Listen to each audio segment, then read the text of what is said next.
Vamos a continuar con nuestro estudio bíblico.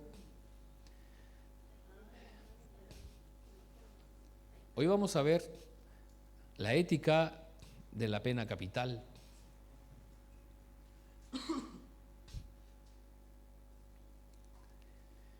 ¿Cómo debo vivir en este mundo? ¿Cuál es nuestra opinión como cristianos sobre la pena capital? ¿Usted sabe cuál es la pena capital? Ahí está en la silla eléctrica. Esa imagen es de una silla eléctrica. Uno se sienta ahí, ve estrellas y se muere.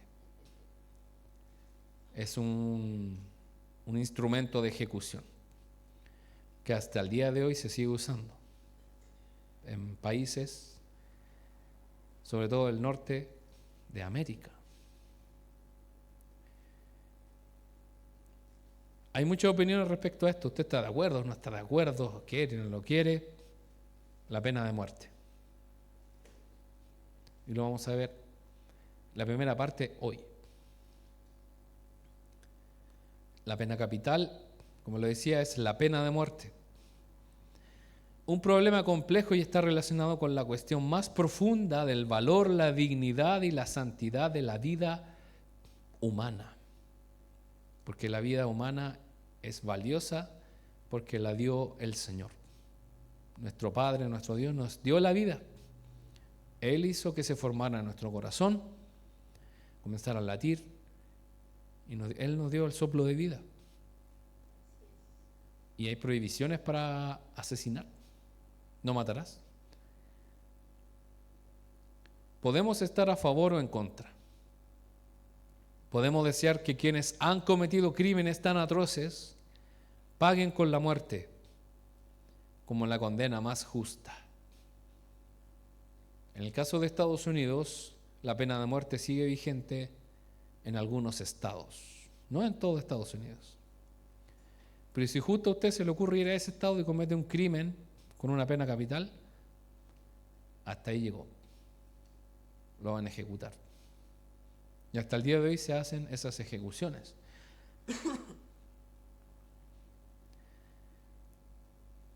Obviamente ya no es como los métodos antiguos, porque le hacen una inyección y esa persona muere. En el caso de Chile sigue vigente la pena de muerte, pero en la justicia militar. Entonces, Chile, ¿hay pena de muerte? Sí. Si usted es militar y comete un crimen contra la nación, contra la patria, eso se llama traición. Y existen los tribunales militares, ¿no? ¿Qué pasó hace poco con lo de la FACH? Ahí el general de la FACH dijo, no, esto lo ve la justicia militar, la fiscalía militar. Nada que ver.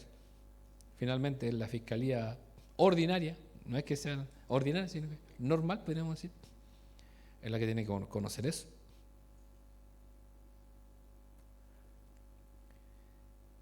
Y esto abre debate debido a los crímenes atroces que se cometen hoy en día. Vemos que un hombre asesinó a su pareja, la enterró en la casa, asesinó a otras personas, pasó impune por haber matado a su pareja, pasó años en la cárcel, accedió a beneficios, salió y luego volvió a matar y la metió en un tambor, ¿se acuerda? ¿Y usted cree que esa persona está bien que esté en la cárcel? A veces nos preguntamos, ¿deberían hacerle lo mismo que él le hizo a las otras personas? Y hermanos, en otros países, no solamente en nuestro país, hay personas que ancianos de 90 años descubren que han matado a cientos de personas durante toda su vida. Son asesinos seriales y recién los han encontrado. Imagínense. ¿Y esa persona qué merece? Según nuestra justicia humana, depende del país, lo que le quede de vida en la cárcel. Porque ¿qué sirve cadena perpetua? A todo esto la cadena perpetua no existe. Son 40 años. O sea, si una persona a los 20 años A los 60 ya va saliendo. ¿O no? Si se cuida. Pero vemos que la justicia humana es imperfecta. Y los que hemos visto el Antiguo Testamento era bastante drástico Dios con los que cometían crímenes fuertes. Y lo hemos estado viendo con los jóvenes, que quien comete asesinato debe ser asesinado. Quien comete cosas que no corresponden, había que apedrearlo o había que matarlo con flecha.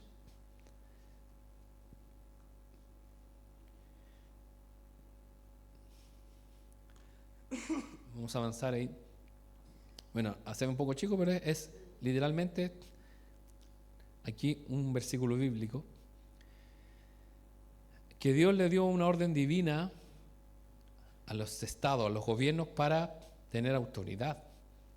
El gobierno de Chile, dirigido por sus autoridades, carabineros y así todo hacia abajo, está puesto por Dios. Así que nosotros como cristianos debemos obedecerles. Si un carabinero nos dice detente, nosotros debemos parar. No, yo soy cristiano, yo soy ciudadano del cielo. Debo parar porque, aparte, ¿qué voy a ocultar? El que nada hace, nada teme. Ese carabinero que se negó a ser fiscalizado aquí en la Florida, llamó a sus colegas, llegaron en menos de 5 minutos, se armó la tole-tole con el alcalde, finalmente terminó el general con el alcalde dándose la mano, todo bien, sigamos contra la delincuencia. Pero ¿qué le costaba hacer el procedimiento como correspondía? Porque estaba fuera de norma. No quería someterse porque se le iban a quitar la moto, por eso. Por eso. Bueno, Romanos 13, 1 al 7 dice: toda persona debe someterse a las autoridades de gobierno, pues toda autoridad proviene de Dios, y los que ocupan puestos de autoridad están allí colocados por Dios. Entre paréntesis, nos guste o no nos guste, el presidente que está ahora está puesto por Dios. Y si usted llega a estar cerca de él, va a tener que saludarlo con respeto. Y si antes estaba el otro presidente que falleció, aquí había gente que lo odiaba, también, con respeto, porque somos cristianos. Imagínense que los que son oposición, los que son de los partidos contrarios, los saludan con respeto y todo. ¿Y por qué nosotros andamos haciendo cosas ordinarias? Nosotros quedamos mal, pero ellos, ¿cómo quedan entre ellos? Como personas corteses y todo el tema. Educados, claro. Por lo tanto, cualquiera que se rebele contra la autoridad se rebela contra lo que Dios ha instituido y será castigado. Pues las autoridades no infunden temor a los que hacen lo que está bien, sino a los que hacen lo que está mal. ¿Quieres vivir sin temor a las autoridades? Haz lo correcto, y ellas te honrarán. Las autoridades están al servicio de Dios para tu bien, pero si estás haciendo algo malo, por supuesto que deberías tener miedo, porque ellas tienen poder para castigarte. ¿Tienen poder las fuerzas civiles para castigarnos? Sí.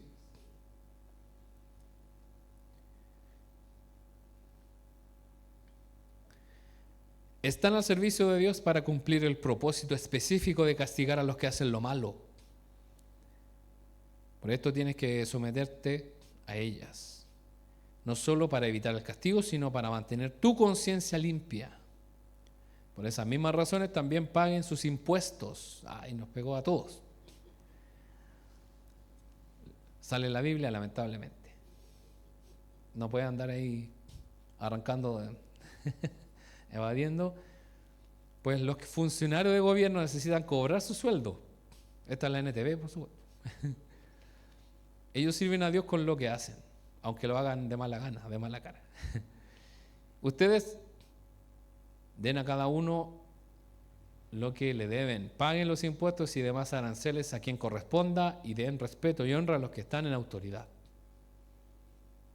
Eso es lo que Dios nos ordena en el Nuevo Testamento en palabras del apóstol Pablo. Este es Pablo hablando de los hermanos de Roma. ¿Estaban bajo la autoridad de un gobierno? Sí. En el Antiguo Testamento era muy diferente, porque era un gobierno de Dios. el Estado de Israel en el Antiguo Testamento era guiado literalmente por Dios. La decisión bajaba del cielo. Hoy en día no. ¿Qué es lo que se hacen? Votaciones, selección popular. Por lo tanto, Dios podríamos decir, le cedió esa autoridad para que nosotros tomemos nuestras decisiones, pero finalmente dentro de toda su voluntad maravillosa está dentro de su mano y Él permite esas cosas.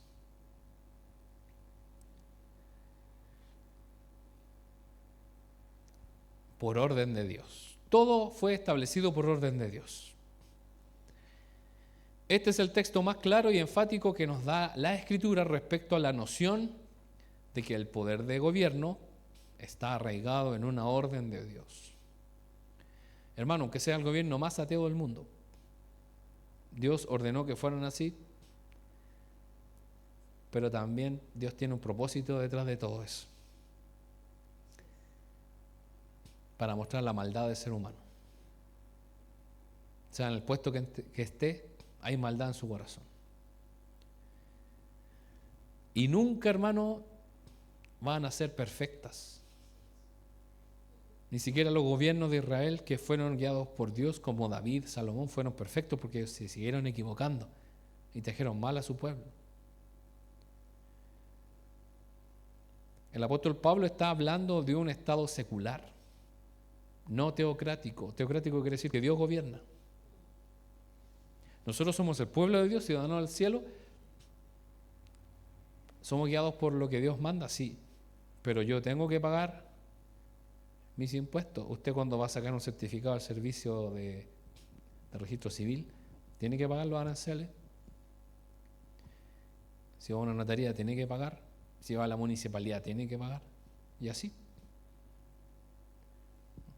Sería genial decir, yo soy cristiano, aquí tengo mi credencial del cielo, templo del Señor proveerá, me lo avala y estoy libre de eso. Ningún gobierno rige de manera autónoma. Todas las autoridades civiles deben responder ante Dios y finalmente lo harán. Hermano, sea autoridad que sea, el alcalde, aunque haya estado un puro periodo, va a tener que rendir cuenta delante de Dios por lo que hizo. O el más mínimo funcionario. ¿Qué pasa con los jueces? Digo, eso es terrible, porque ellos tienen en sus hombros gente que condenaron justamente y gente que condenaron injustamente. ¿Acaso usted no cree que estamos claros que hay culpables sueltos? ¿Cierto? Estamos claros. Hay culpables sueltos. De hecho, anda por ahí uno súper peligroso y si usted lo ve, llame al tiro porque se van a demorar 2 horas en llegar. A no ser que sean los de la Florida, que ya llegan en 5 minutos.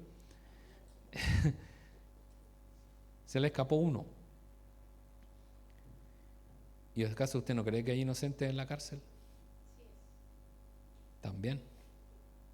¿Cuántas personas han salido indemnizadas, millones de pesos chilenos, acá en Chile, porque estuvieron 10, 12, 15 años presos por cosas que nunca hicieron? ¿Por qué? Porque después descubre quién fue el culpable después. Y es terrible. Y el peso de ese juez o de esos abogados, de los que están ahí, por hacer algo injusto, ¿acaso Dios no se los va a demandar? Sí, se los va a demandar. Y a todos, de todos los tiempos, hermano. De todo tipo. Porque Dios es el juez justo.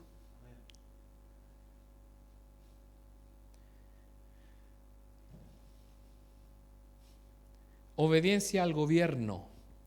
Tenemos la responsabilidad de obedecer incluso a gobiernos corruptos, excepto en ciertas circunstancias. El principio de obediencia al gobierno humano es este: debemos obedecer a quienes tienen autoridad sobre nosotros, a menos que nos ordenen hacer lo que Dios prohíbe o nos prohíban lo que Dios nos ordena. Por ejemplo,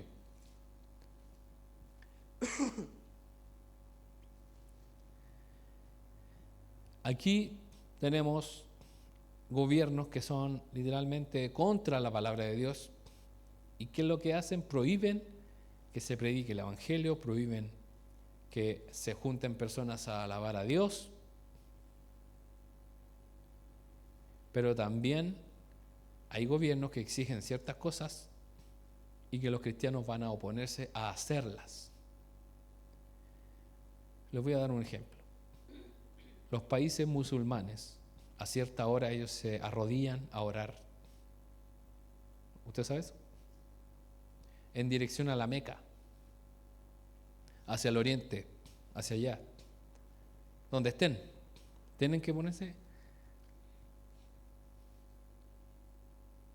¿Y qué pasa si en un gobierno ellos dicen, quien no lo haga se va a ir detenido y va a estar preso toda su vida?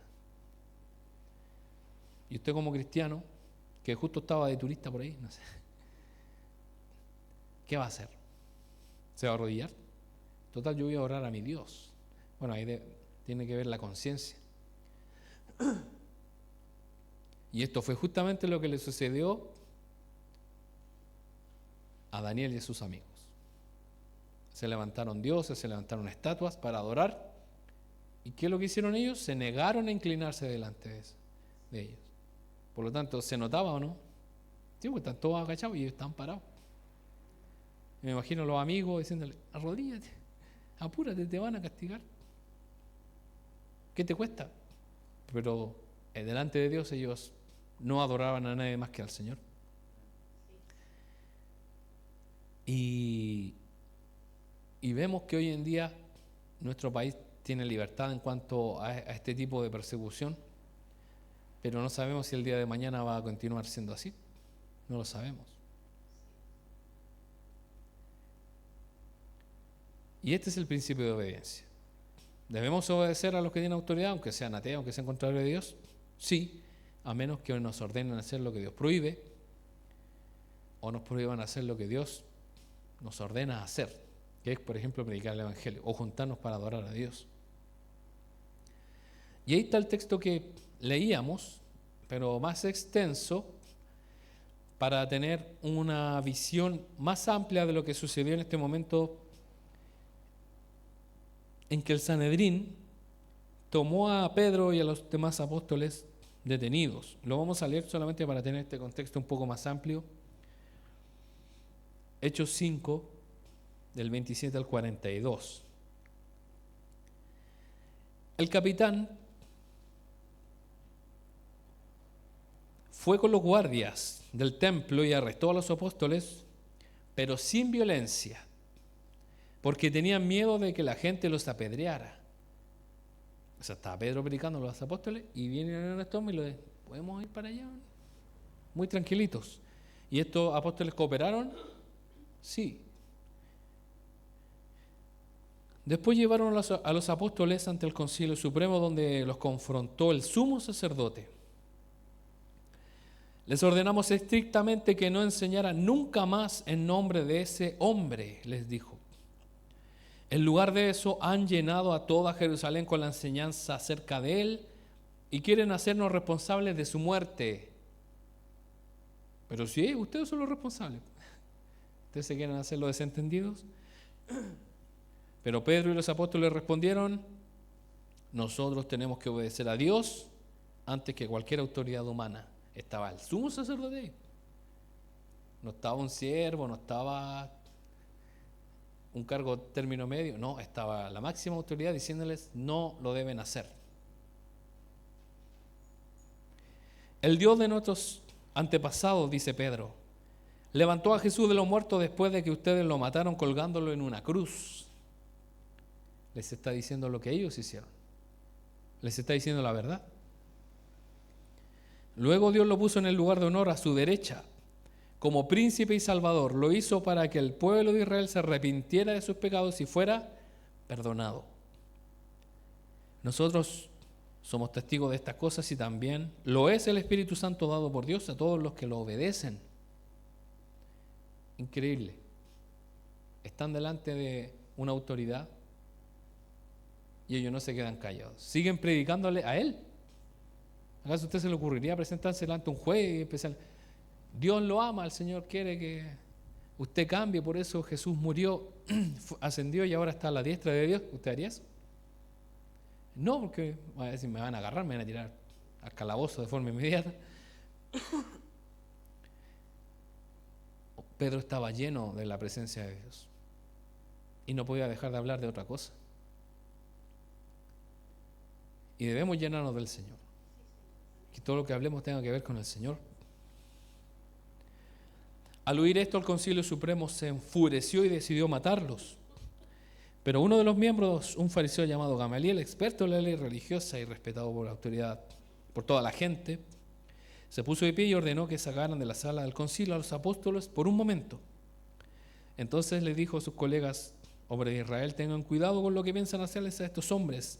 Hace algún tiempo hubo un tal Teudas, quien fingía ser alguien importante.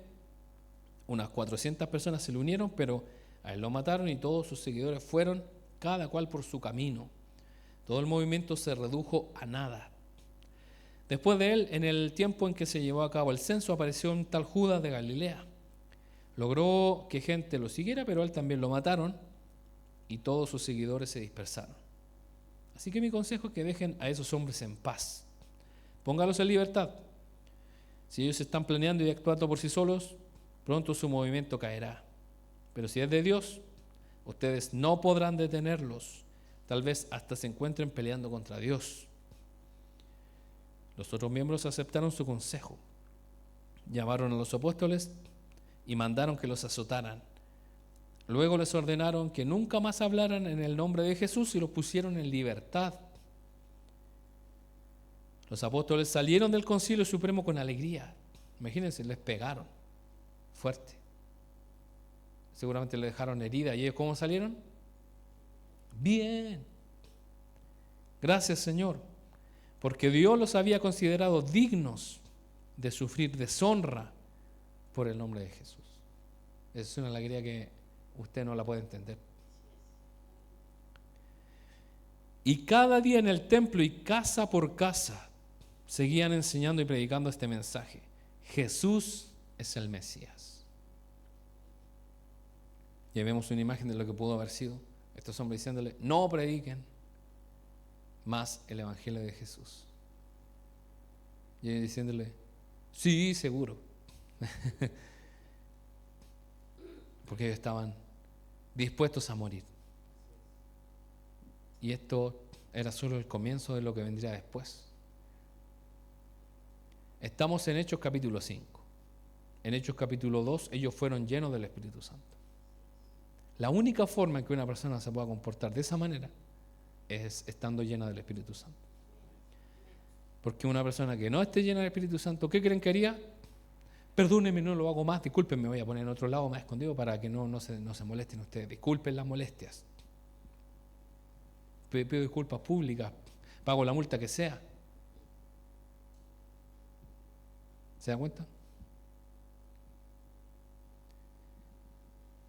Pero vemos que hasta cierto punto llega la obediencia al gobierno establecido, en este caso los estados, porque nosotros debemos obedecer a Dios. Así es que llega el punto en que hay que tomar una determinación y que el Señor nos dé la gracia para hacerlo y la valentía. Derecho de los gobiernos. Según la Biblia, les ha dado a los gobiernos dos derechos básicos. El primero es el derecho a cobrar impuestos. Y esto está, de hecho, fortalecido por el mismo Señor Jesús, porque Él pagó su impuesto y pagó el de Pedro. ¿Quién es el andar con Jesús para que me pague a mí? Antiguamente, cuando yo me iba en colectivo desde la casa de mis padres hasta el metro, me encontraba con mi tía Noemí y ella me pagaba el pasaje. Obviamente yo accedía porque una vez se me ocurrió negarme y me insistió todo el camino. Así que es mejor aceptar. Y es agradable que alguien pague por uno. Es un alivio. Y justamente cuando le vinieron a cobrar a Jesús un impuesto, me imagino que Pedro pudo haber dicho: no tengo. Porque seguramente Ellos dependían totalmente de Jesús. Ellos ya no estaban en las redes, ya no estaban en sus quehaceres para ganar dinero. Quizás tenían lo mínimo. Pero Jesús dijo, saca un pez y dentro va a haber una moneda. Haga por ti y por mí. Él no dijo, ¿quién es César? ¿De dónde salió? Yo soy el Rey de Reyes. Fuera de aquí, me vienen a cobrar. Ya nomás los voy a sacar después del templo a todos estos cobradores y también a estos que hacen dinero. Él lo pagó. Y a veces encontramos cristianos corruptos, maldadosos. Bueno, anda uno por ahí de apellido Soto, corrupto y cosas así. Eso no es un cristiano. Es un personaje. Que es mejor reírse que enfrentarlo. Déjenlo nomás. Es una buena opción. Por lo tanto, esto es de acuerdo a lo que leímos en Romanos. Porque en Romanos Pablo nos dice que sí debemos pagar los impuestos. Bueno, algunos dicen que los impuestos es un robo. Está bien. Ese es su pensamiento, pero es que de alguna forma el Estado tiene que funcionar. Mal, pero funciona. Por eso algunos se meten para robar del Estado, se hacen millonarios, y ahora tenemos lo que aparece en las noticias. Toda esta gente que ha robado, bueno, por ahí uno visó 9.000 millones, y no se dio cuenta, a una fundación donde era partícipe. ¿Usted cree? Se me pasaron 500 pesos. Qué terrible, 9.000 millones. Y también otro derecho que tienen los estados, los gobiernos, es el derecho de coerción a fin de mantener el orden y la justicia, que es conocido en la Biblia como el poder de la espada. ¿Dios le dio a los gobiernos este poder? Sí. En la escuela de Derecho nos enseñan que el Estado tiene este derecho a ejercer la fuerza legítimamente. Usted no tiene el derecho a usar la fuerza, hermano, como ciudadano, a no ser que sea por defensa propia. Pero de ninguna otra forma. Y hay gente por ahí afuera buscando pelear, vamos a echarlo a patada. Y usted sabe lo que sucede si usted agrede a otra persona. Usted se va detenido porque agrede a otra persona. Y así es la ley, y así es la cosa. Y está todo su derecho en irse preso, porque eso es lo que dice la ley, porque es un delito agredir a otra persona. Una persona tuvo un accidente automovilístico donde una persona lo chocó y las personas, por ejemplo, imagínense, yo voy manejando y alguien me choca y mi esposa queda herida. Yo me bajo del auto y voy y agredo a la otra persona y lo dejo sangrando. Llega Carabineros, ¿a quién se llevan detenido? A mí. Parece insólito, pero tiene razón. Yo lo que tenía que haber hecho es esperar nomás y que se hayan detenido al otro porque causó daños.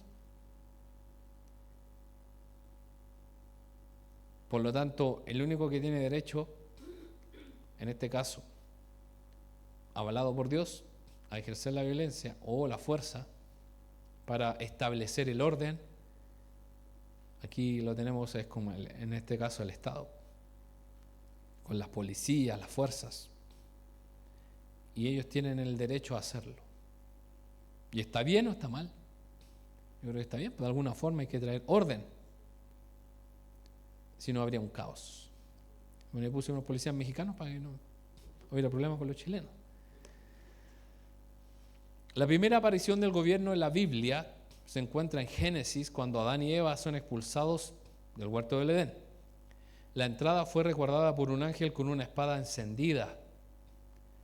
Dios dotó a un agente administrador, un ángel poderoso como elemento disuasivo, dotado con el poder de coerción con una espada ardiente. ¿Daba miedo este ángel? Sí, porque ellos no podían volver a ingresar al huerto del Edén. O sea, Dios estableció un ángel para que les diera miedo y temor de no hacer nada malo, en este caso entrar nuevamente al huerto del Edén. No sabemos cómo era, no sabemos si era algo espiritual, no sabemos si era algo físico, pero era una espada. Quizás Dios puso una barrera donde pasaba un animal y moría y después ellos tenían miedo de pasar. No sabemos cómo sucedía esto, pero es una forma de coerción. La palabra coerción es ejercer la fuerza y que no haya una voluntad de poder detener eso. Cuando usted está obligado a hacerlo. La mamá, cuando le dice al niño que si se come la comida o si no, lo va a castigar, y le muestra ahí, en mi caso, la cuchara de palo, es una fuerza coercitiva porque está ejerciendo una presión que yo estoy viendo ahí. Y esta presión, esta fuerza que nos empuja a hacer algo, es legítima porque está dada por Dios. Y esto nos encamina, nos ordena. Y está bien que suceda, hermanos, porque si no haríamos lo que quisiéramos. Cuando vamos al colegio, ¿qué sucede con nuestros profesores, con los inspectores? Tienen una fuerza coercitiva, cada vez menor, pero fuerza coercitiva al fin y al cabo. De hacer lo que es correcto, de ordenarnos. Y esto también viene de Dios para ordenar nuestras vidas. Y el plan de Dios, hermanos, Dios instituyó al gobierno como acto de su gracia para proteger al débil y al justo, a los buenos, contra las acciones de los malvados. Si no hubiera orden en las policías, en los militares, si no hubiera orden en los países, ¿qué sucedería con los malvados? Se desbordarían. Ahora se están desbordando porque ustedes saben lo que pasa. El orden se está retrocediendo, pero ¿qué es lo que van a tener que hacer ahora? Comenzar a poner más coerción, fuerza coercitiva. Y eso es lo que han hecho otros países que han tenido éxito. Y es lo que nuestro Chile de alguna u otra manera clama. Estamos cansados. Porque, hermano, no puede ser que por un celular usted lo maten. No es que le peguen. Literalmente lo van a matar. Por quitarle algo que es realmente material, que no. Y lo terrible, hermano, es que la gente no ejerce. ¿Qué es lo que dicen en la noticia? No se oponga. Bueno, no me opongo, igual me matan. Entonces, esto ya tiene que detenerse. Y vamos a ver qué va a suceder ahora con las elecciones presidenciales. Que alguien se ponga los pantalones o la falda, para no decir algún candidato o candidata. La autoridad que tiene el Estado no es una autoridad intrínseca, no es algo abstracto, sino que derivada de la autoridad misma de Dios, el poder de la espada o la fuerza coercitiva. Tiene que haber un orden. Ya vemos el símbolo de la figura de la justicia, como una mujer que tiene los ojos vendados, porque no mira si alguien tiene plata o no, si es político o no, y que tiene una balanza en sus manos para mantener un equilibrio. ¿Y qué es lo que más tiene? Una espada. ¿Porque usted cree que el condenado se quiere ir para la cárcel? Hay que agarrarlo con fuerza y meterlo, porque si fuera por ellos se arrancan. ¿Cuántos han estado prófugos? Hay uno en Brasil, ¿lo conoce? ¿Sí lo ha visto? No, está preso, menos mal. Ve que no se trata de estrato social ni de que es supuestamente educado. No es muy educado, es mal educado. A veces le falta una buena fuerza coercitiva y nadie la ejerció sobre él. Y hermano, la justicia que desciende de Dios hacia el ser humano es la que hace que nosotros podamos vivir tranquilos. Porque si todos somos ciudadanos de bien, no habría problema. Pero ¿dónde está la distorsión? ¿Dónde está la maldad? Está en el pecado. Y le voy a poner un ejemplo. Un joven que asalta a otra persona, ese joven, cuando le hacen un análisis, no tiene una familia detrás, vive solo, está metido en las drogas desde que era adolescente. ¿Y qué sucede con su prontuario desde adolescente que tiene? ¿Y sabe quién es la única institución que lo puede sacar de ahí? La iglesia. ¿Usted cree que cometerlo al cename o todas esas cosas es peor? Lo único que lo puede sacar es Dios.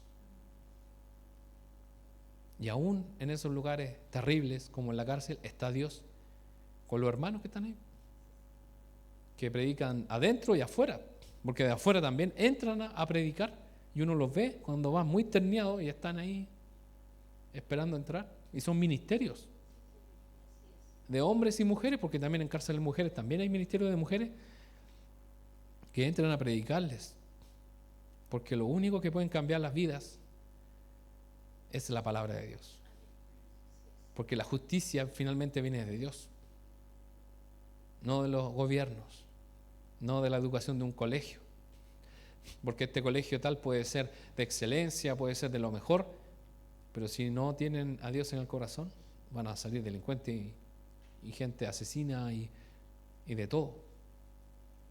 Por eso debemos transformar nuestras vidas y dejarlas en manos de Dios, y que Él nos cuide y nos proteja de todo este mal que está en este mundo lleno de pecado. Así que, hermanos, hasta aquí llegamos con este tema. Les invito a cerrar sus ojos.